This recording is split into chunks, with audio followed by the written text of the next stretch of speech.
Imagine trying to shoot at a moving target. Every time you aim, it's in a completely different spot. Sounds crazy, right? But in some ways, we all try to do this. The trends or so-called perfections of this world are constantly changing, but we still aspire to be something that this world approves of. Romans 12:2 says, "Do not conform to the patterns of this world, but be transformed by the renewing of your mind. Then you will be able to test and approve what God's will is, his good, pleasing, and perfect will." Like that says, we don't need to try and conform to the perfections of this world because they aren't representing what God deemed as perfect. In the society that we live in today, we are surrounded by various forms of perfection. People are desperate for perfect bodies or relationships, but they never seem to find true happiness. True happiness can only be reliant on our God, not on what others think of you. Acts 20:24 says, "However, I consider my life worth nothing to me. My only aim is to finish this race and complete the task God has given me. The task of testifying the good news of God's grace." God gave you this meaningless life, that life that means nothing. It's your lot, which is stated in Ecclesiastes 5. He's already approved of the works of your hands as long as it glorifies him. That's when this meaningless life gains worth. Find joy in your lot instead of searching this world for it. Like it says in Acts 20, God has specific works for you and people he wants you to show him to. So many people surrounding you don't follow him. Do you ever wonder why? He was hated by many, so naturally, if we are Christ-like, like we're supposed to be, we might not be a favorite amongst people. Christ's ways are contradictory to our fleshes in so many ways.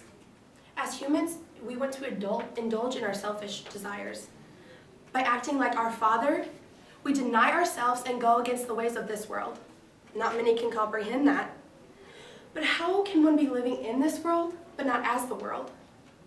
Romans 11:19 says, "For God's gifts in his call can never be withdrawn." No matter the things of our flesh, your calling is still solely yours. You are the only one equipped for that will placed over your life. Matthew 4 says that even Jesus himself was tempted by the devil, but that didn't stop him or his duties here on earth. Instead, he relied on God to support him and help him resist that temptation. Look what he did. Our walk with God is like Peter when he was trying to walk on water.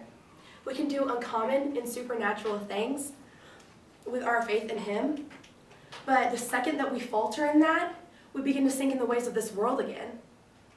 Truly, I tell you, if you have faith the size of a mustard seed, you can say to this mountain, "Move from here to there," and it will move.